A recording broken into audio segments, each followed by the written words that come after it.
Hello दोस्तों, स्वागत है आप सभी का हमारे यूट्यूब चैनल में। आज हम लेकर आए हैं BA first year Hindi language first paper का 5वां पार्ट। इससे पहले हम 4 पार्ट ऑलरेडी अपलोड कर चुके हैं और ये हमारा 5वां पार्ट है। इकोनॉमिक्स का सिलेबस हमने कंप्लीट करवा दिया है। अब हमारा हिंदी का ये 5वां पार्ट है, जिसके अंतर्गत एक बहुत ही महत्वपूर्ण टॉपिक हमने सिलेक्ट किया है, वो है कार्यालय पत्राचार। इस टॉपिक से अनेक महत्वपूर्ण प्रश्न कई बार पूछे गए हैं एग्जाम में, इसलिए महत्वपूर्ण समझते हुए इस टॉपिक को आज हमने सिलेक्ट किया है और इसके विषय में हम बताना चाहते हैं। तो सबसे पहले हम देखना चाहते हैं कि किस प्रकार के महत्वपूर्ण प्रश्नों को हमने लिखा है जो पिछले एग्जाम में लगातार पूछे जा रहे हैं। तो चलिए पहले हम प्रश्नों को देख लेते हैं। महत्वपूर्ण प्रश्न। पहला प्रश्न है कि कार्यालय पत्र का परिचय देते हुए उसका नमूना पेश कीजिए। कार्यालय पत्र का परिचय देते हुए उसका नमूना पेश कीजिए। ये प्रश्न 2020 और 22 में पूछा गया है। दूसरा प्रश्न है कार्यालय पत्राचार के विभिन्न रूप बताइए तथा सरकारी पत्र का उदाहरण भी दीजिए। ये प्रश्न 19, 21 और 22 में पूछा गया है। तीसरा प्रश्न है कार्यालय ज्ञापन अथवा कार्यालय परिपत्र का परिचय देते हुए उसका नमूना पेश कीजिए। चौथा प्रश्न है कि अर्ध सरकारी पत्र अनौपचारिक निर्देश टिप्पणी का परिचय देते हुए एक एक नमूना प्रस्तुत कीजिए। पांचवा प्रश्न है पत्राचार एक विशिष्ट कला है, इस कथन की विवेचना कीजिए। तो ये 5 प्रश्न मुख्य रूप से हमने इसमें सिलेक्ट किए हैं। ये लॉन्ग प्रश्न है।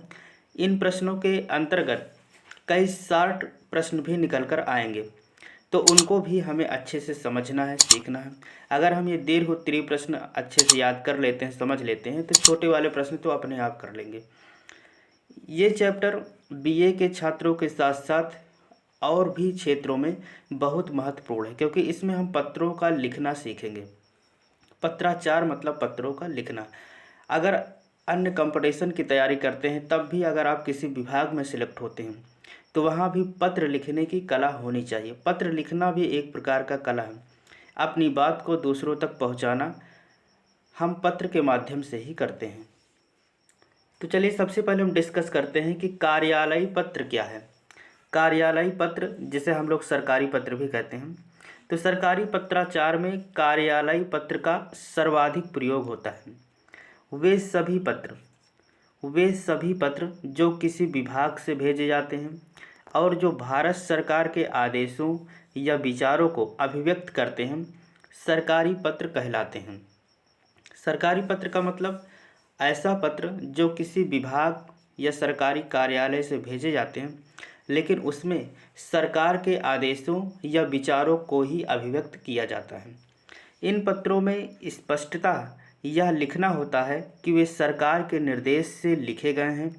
सरकारी पत्र के प्रारूप में संदर्भानुसार निर्देश हुआ है, कहना है, करें, किया जाए, किया जाना चाहिए आदि आदेशात्मक, सुझावात्मक तथा कथनात्मक क्रियारूपों की आवृत्ति होती है। ये पत्र सरकार की ओर से प्राप्त आदेशों निर्देशों के अनुसार सचिव, उप सचिव, अवर सचिव तथा अनुभाग अधिकारी लिखता है। यह पत्र प्रथम पुरुष एकवचन में लिखा जाता है। यहाँ सबसे ज़्यादा ध्यान देने वाली बात यह है कि ये जो सरकारी पत्र होते हैं, कार्यालय पत्र होते हैं, इसे प्रथम पुरुष एकवचन में लिखा जाता है। अगर पत्र शासकीय अधिकारियों को संबोधित किया जाता है तो महोदय एवं अर्ध सरकारी पत्रों में प्रिय महोदय का प्रयोग किया जाता है। अभी आगे हम अर्ध सरकारी पत्र के विषय में बताएंगे। तो सरकारी पत्र में महोदय और अर्ध सरकारी पत्र में प्रिय महोदय का प्रयोग करेंगे। दूसरा ये ध्यान रखना है कि सरकारी पत्र में एक वचन, प्रथम पुरुष एक वचन का ही प्रयोग करेंगे। सरकारी पत्र चूँकि इसमें सरकार के आदेशों को हम लोग लिखते हैं, तो इसमें औपचारिकता का विशेष ध्यान रखा जाता है। दूसरी चीज़, पत्र की भाषा आदर्श आलेखन में होनी चाहिए एवं द्विअर्थी अथवा अर्थभेदक नहीं होना चाहिए। हमें ऐसे वर्ड नहीं प्रयोग करना चाहिए कि जो 2 अर्थ रखते हों। यह पत्र सरकारी कामकाज के अंतर्गत किसी कार्यालय से आधिकारिक तौर पर किसी कर्मचारी, सार्वजनिक उपक्रमों, निजी संगठनों तथा जनसाधारण को लिखे जाते हैं। अब हम देखते हैं कि सरकारी पत्र के कितने अंग होते हैं। जब हम पत्र लिखते हैं तो उसमें किन किन पॉइंट को ध्यान में रखना चाहिए, इसको देख लेते हैं। तो सरकारी पत्र लिखते समय सबसे पहले हमें पत्र संख्या डालनी चाहिए। यह पत्र के शीर्ष पर लिखा जाता है, बीच में लिखा जाता है। दूसरा, प्रेषक। प्रेषक मतलब भेजने वाला। तो प्रेषक का नाम पत्र संख्या के नीचे लिखते हैं और उसका पद, डिग्री का भी उल्लेख किया जाता है। तीसरा है कि प्रेषक का स्थान व दिनांक, ये नीचे दाहिनी तरफ लिखा जाता है। स्थान का नाम भी लिखा जाता है और तारीख भी हम डाल लेते हैं। इसके बाद इसमें पहले हम अंगा नंबर देखते हैं। प्रेषती। प्रेषती मतलब प्राप्तकर्ता। जो पत्र प्रेषक भेज रहा है उसको प्राप्त करने वाले को हम लोग प्रेषिती कहते हैं। तो उसको भी हम प्रेषक के नाम के नीचे उसका नाम लिखते हैं जिसे प्राप्त करना है। उसका नाम, पदनाम एवं डिग्री का उल्लेख करते हैं। इसके बाद हम पत्र का विषय लिखना स्टार्ट करते हैं कि किस विषय पे हम पत्र लिख रहे हैं, उस विषय को डाल देते हैं। इसके बाद हमें संबोधन लिखा जाता है। संबोधन महोदय, महोदया से स्टार्ट करते हैं। कभी कभी प्रिय महोदय से भी स्टार्ट होता है। अब हम देखते हैं पत्र का मुख्य भाग। इसके बाद हम पत्र का मुख्य भाग लिखते हैं कि क्या मैटर हम उसमें बताना चाहते हैं। इसके बाद स्वनिर्देश लिखते हैं। स्वनिर्देश में जैसे आपका शुभाकांक्षी, विश्वास पात्र, भावदीय, इसको लिख करके अपना नाम उसके नीचे लिखते हैं। हस्ताक्षर करते हैं और अगर किसी अन्य प्रतिलिपियों को भी या किसी डॉक्यूमेंट को जोड़ने की ज़रूरत है तो उसको भी हम संलग्न सूची के अंतर्गत लिख देते हैं। चलिए अब सरकारी पत्र का एक उदाहरण हम देख लेते हैं। सरकारी पत्र, पत्र संख्या 5/10/2007 के अनु ए, ये पत्र संख्या है।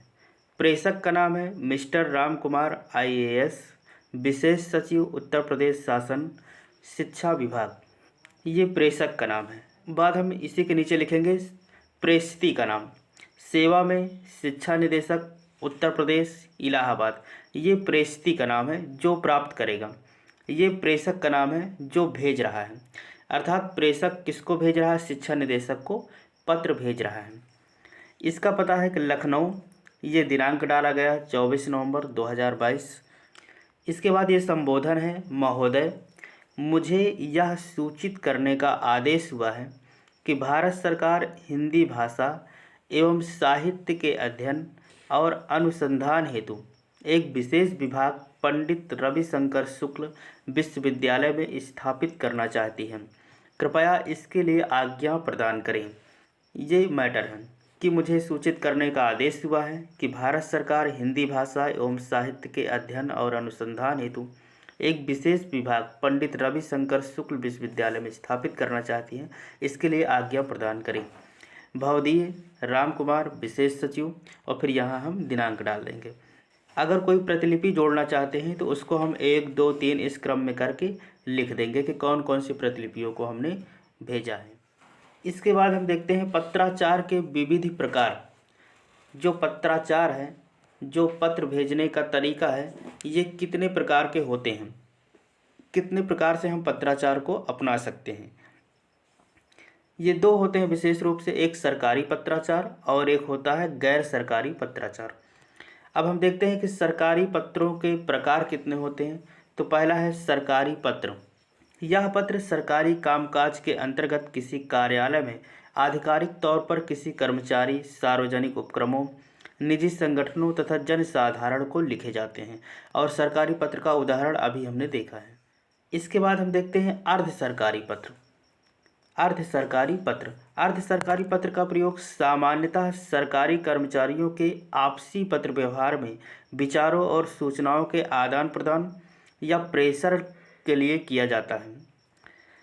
अर्ध सरकारी पत्र भी सरकारी कर्मचारी द्वारा ही लिखे जाते हैं, लेकिन इसमें आपसी व्यवहार अर्थात व्यक्तिगत रूप से पत्र लिखते हैं।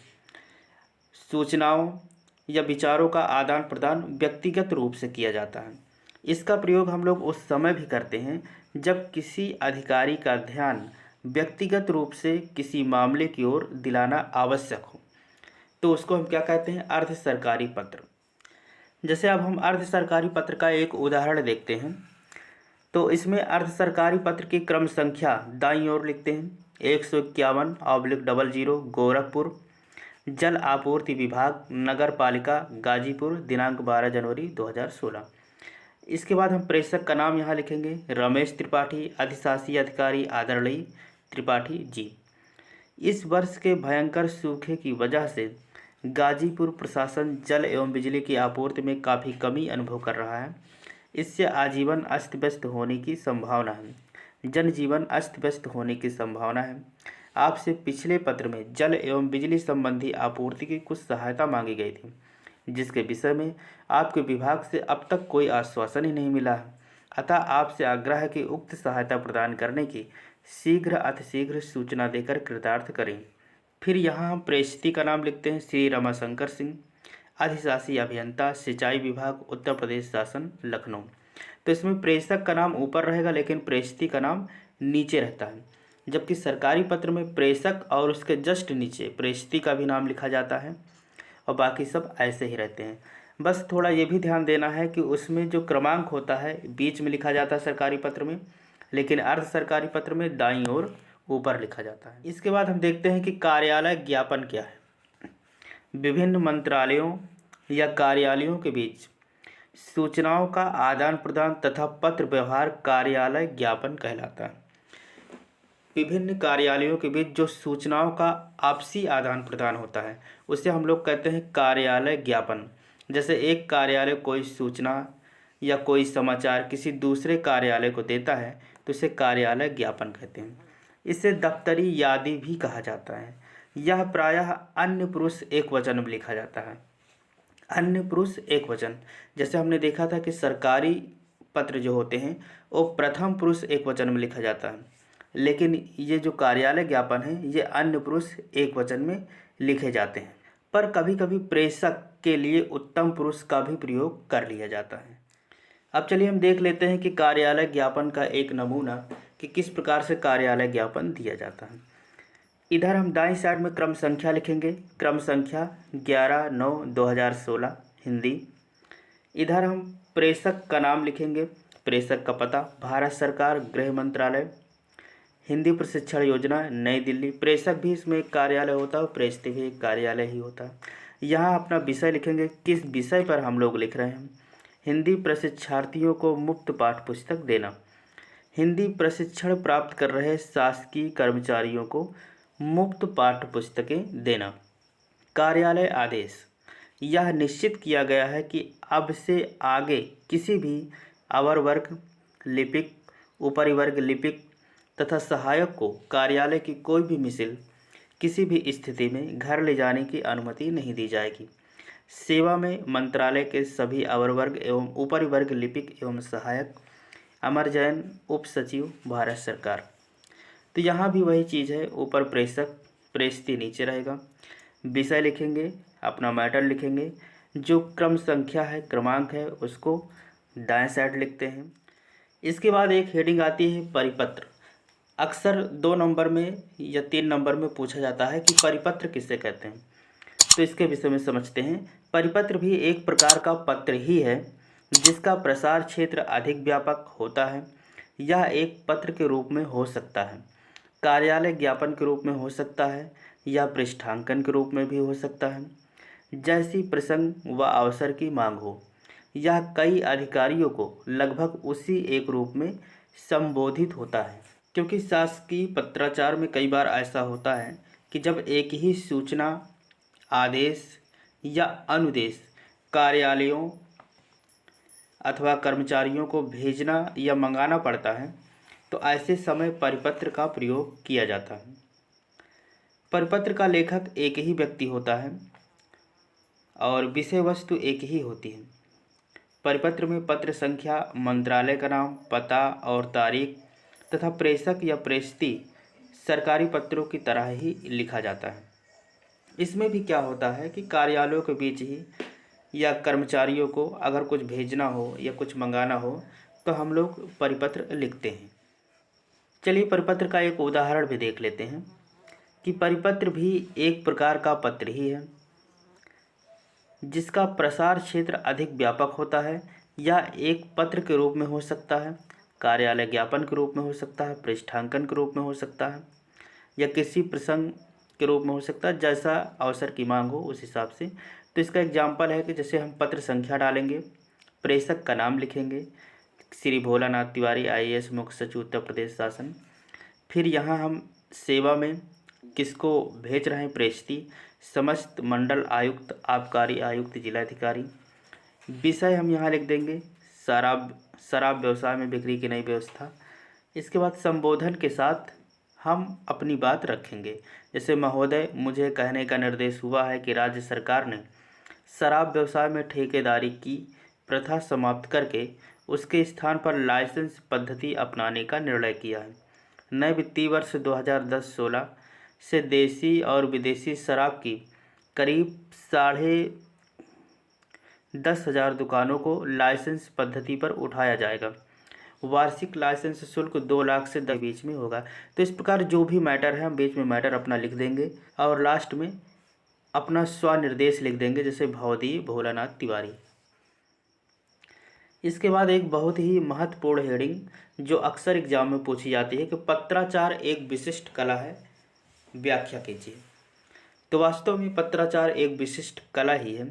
हम कितने भी पढ़े लिखे हों, लेकिन अगर पत्र के माध्यम से अपना विचार, अपनी बात दूसरों तक पहुंचाना चाहते हैं तो हमें कुछ सोचना पड़ता है कि किस हिसाब से हम इसमें लिखें कि हमारी भाषा शैली भी अच्छी लगे और शब्द भी अच्छे हों, ताकि पढ़ने वाले को रोचक लगे और बिल्कुल रुचि के साथ हमारे पत्र को पढ़े। आधुनिक युग में पत्राचार को एक विशिष्ट कला की संज्ञा दी गई है। साहित्य में भी इसका उपयोग होने लगा है। जिस पत्र में जितनी स्वाभाविकता होगी वह उतना ही प्रभावकारी होगा। एक अच्छे पत्र के लिए कलात्मक सौंदर्यबोध और अंतरंग भावनाओं का अभिव्यंजन आवश्यक है।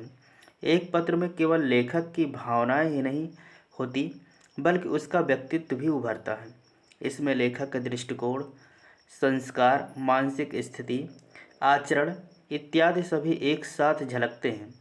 इन्हीं पत्रों के माध्यम से लेखक की मानसिक दशा का भी पता चलता है।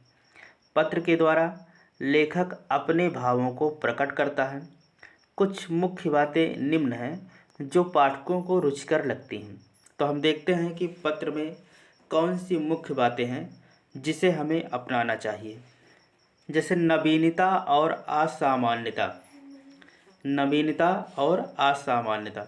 नवीनता और असामान्यता समाचार के स्पंदनकारी अंग होते हैं। यदि सब काम सही प्रकार से हो रहे हों, यथा ट्रेनें समय से चल रही हों, विमान निरापद रूप से उड़ रहे हों, सरकारी कामकाज सामान्य रूप से चल रहा हो, तो यह कोई रुचिकर खबर नहीं हुई। खबर में कुछ नवीनता होनी चाहिए। अब ट्रेन समय से चल रही तो चलना ही चाहिए, इसमें कोई नई बात नहीं है। और सरकारी कामकाज सामान्य रूप से चल रहा है तो ये भी कोई अच्छी बात थोड़ी हो, तो चलना ही चाहिए, ये कोई रुचिकर खबर नहीं हो। हमें कुछ ऐसे शब्दों का प्रयोग करना चाहिए जो थोड़ा नवीनता हो और रुचिकर लगे। यही कारण है कि सरकारी विभाग की जो रिपोर्ट होती हैं, जिनमें केवल उपलब्धियों का बखान होता है, वो पाठक को प्रभावित नहीं करती। उपलब्धियां तो होना अच्छी बात है, वो तो होना ही चाहिए। दूसरा है अनअपेक्षित।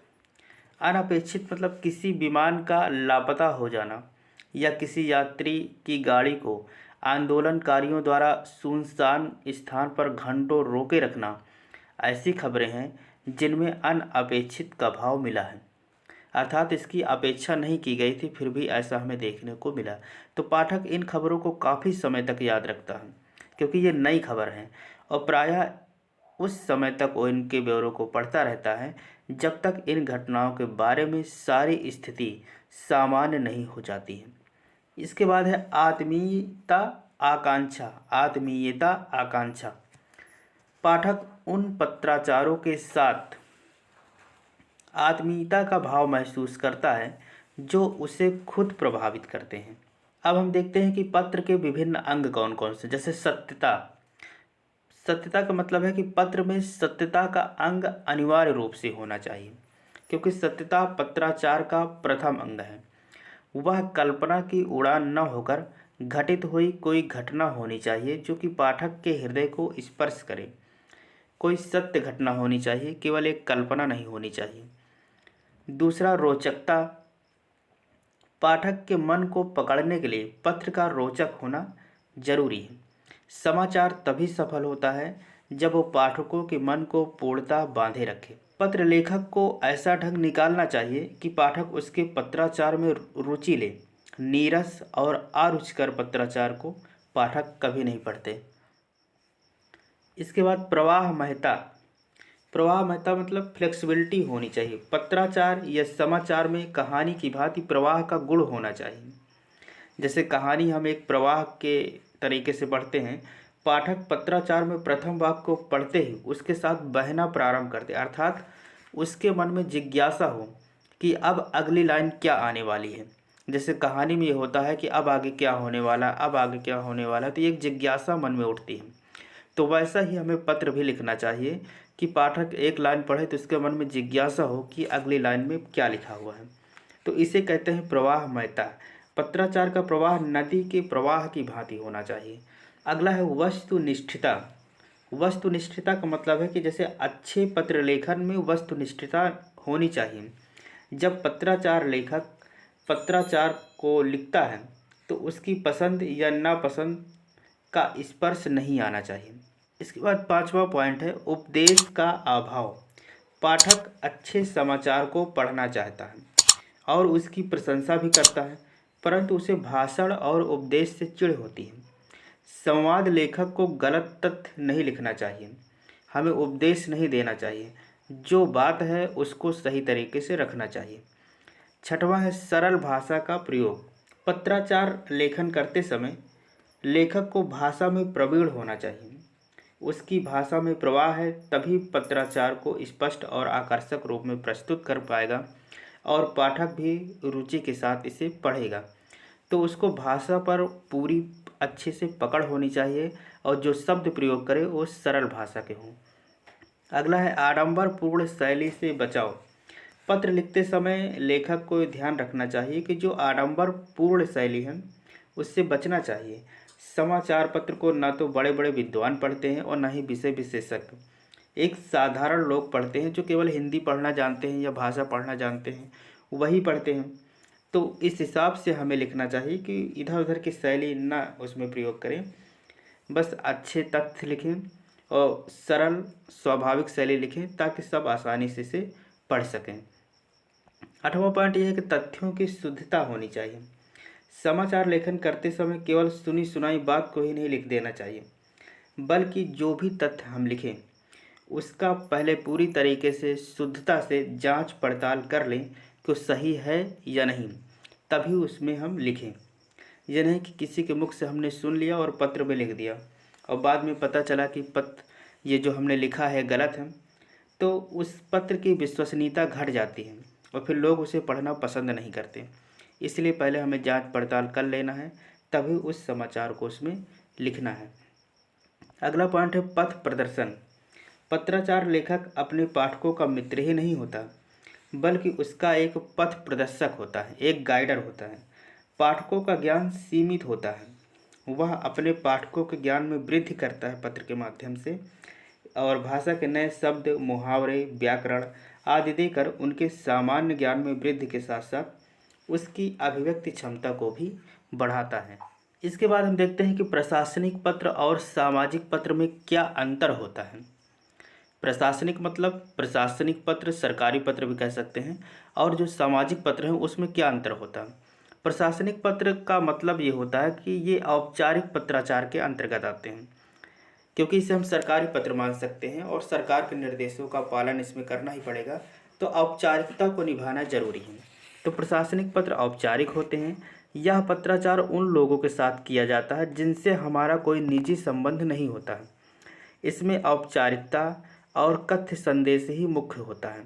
इनमें तथ्यों एवं सूचनाओं की अधिक महत्व दिया जाता है तथा ये विशिष्ट नियमों से आबद्ध रहते हैं। दूसरा है सामाजिक पत्र, जिनसे हमारा व्यक्तिगत संबंध होता है, उन्हें हम अनौपचारिक पत्र लिखते हैं। उसमें कोई औपचारिकता नहीं, क्योंकि हम लोग आपसी रिलेटेड है, जानते हैं एक दूसरे को, तो इनमें सामाजिक पत्र आते हैं। इसके लिए हम पत्राचार में व्यक्तिगत सुख दुख का विवरण भी लिखते हैं। ऐसे सामाजिक पत्र अपने परिवार, रिश्तेदार तथा मित्रों आदि को लिखे जाते हैं। इसके बाद है आदेश। आदेश क्या है? किसी भी सरकारी कार्यालय या मंत्रालय के कर्मचारियों को उनसे संबंधित सूचनाएं देने के लिए कार्यालय आदेश का प्रयोग किया जाता है। इसकी रचना सीधी और सरल होती है। ऊपर संख्या और कार्यालय का नाम और दिनांक अंकित करके आदेश लिख दिया जाता है। वाक्य विन्यास में उत्तम पुरुष का प्रयोग नहीं होता। आदेश का मतलब है कि किसी भी सरकारी कार्यालय या विभाग से कर्मचारियों को कोई आदेश देने के लिए या किसी काम को करवाने के लिए आदेश लिखा जाता है। जैसे कार्यालय आदेश का एक उदाहरण हम देखते हैं। नई दिल्ली, केंद्रीय सचिवालय सेवा में द्वितीय पदक्रम के अधिकारी के रूप में श्री ज्ञानचंद पवार को वृद्धि करके 20 फरवरी 2016 से रक्षा मंत्रालय में उप सचिव बनाया गया है और नए आदेश होने तक उनकी तैनाती लेखा विभाग में कर दी गई है। तो ये है कार्यालय आदेश, जिसमें किसी कर्मचारी को किसी काम के लिए या किसी पद पर आसीन होने के लिए हम आदेश निकालते हैं। अमरचंद ये नाम है उसका। फिर जो प्रतिलिपि हमने इसमें जोड़ी है उन सबको यहाँ पर लिख देते हैं। इसके बाद एक बहुत ही महत्वपूर्ण हेडिंग जो लगभग हर बार पूछा जाता है, सरकारी एवं अर्ध सरकारी पत्र में क्या अंतर है? तो सरकारी पत्र और अर्ध सरकारी पत्र दोनों में अंतर को हम बिल्कुल कंसंट्रेट होकर देख लेते हैं।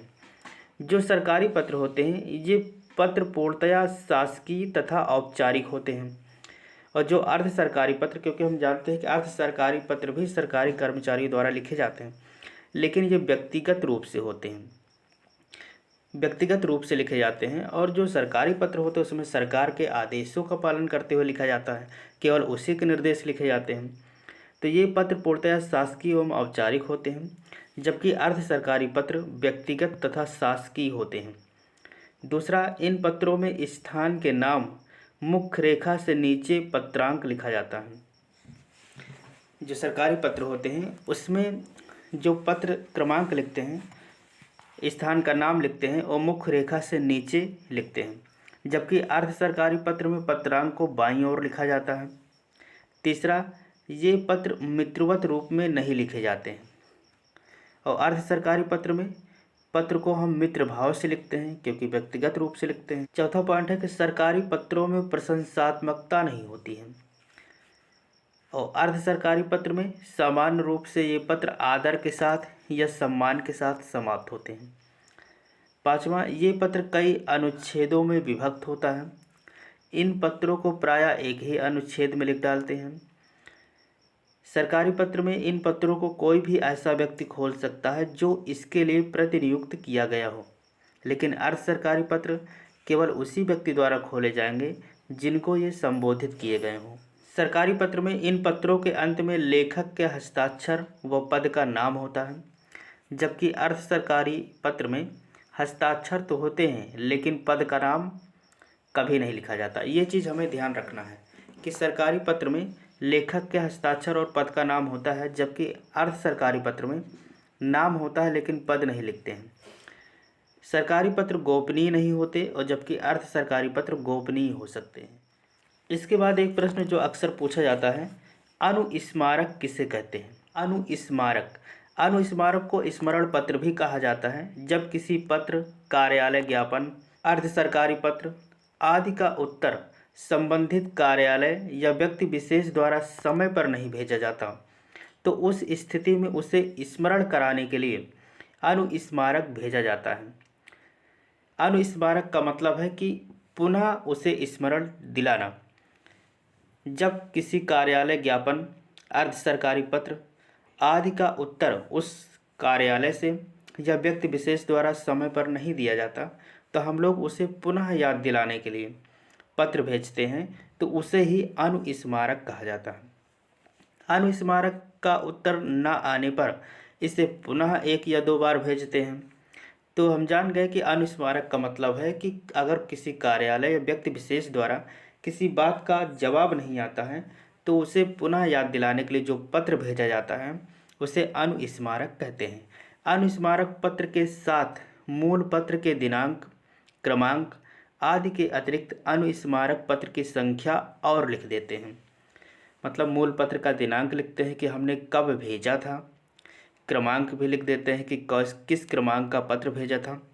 उसके अतिरिक्त जो अनुस्मारक पत्र हम पुनः लिख रहे हैं उसकी संख्या और लिख देते हैं। अनुस्मारक का उदाहरण, जैसे इधर हम क्रमांक लिख देते हैं 1/18/12L, भारत सरकार शिक्षा मंत्रालय, सेवा में सचिव उत्तर प्रदेश सरकार लखनऊ, दिनांक 4/12/2022, विषय हिंदी भाषा के संबंध में निर्णय। महोदय, उपर्युक्त विषय से संबंधित पत्र क्रमांक 1/18/12-L दिनांक 4/12/22 की ओर आपका ध्यान आकृष्ट करते हुए निवेदन किया जाता है कि उपर्युक्त विषय का उत्तर अविलंब देने का कष्ट करें। भवदी अपना नाम लिख देंगे। तो इस प्रकार कुछ महत्वपूर्ण प्रश्नों का जवाब हमने इस वीडियो के अंतर्गत दिया, जो बहुत ही महत्वपूर्ण थे और आपके एग्ज़ाम के लिए काफ़ी हेल्पफुल होंगे। और यहीं हम अपना इस वीडियो को समाप्त करते हैं। मिलेंगे अगले नेक्स्ट वीडियो में। तब तक के लिए जय हिंद, नमस्कार।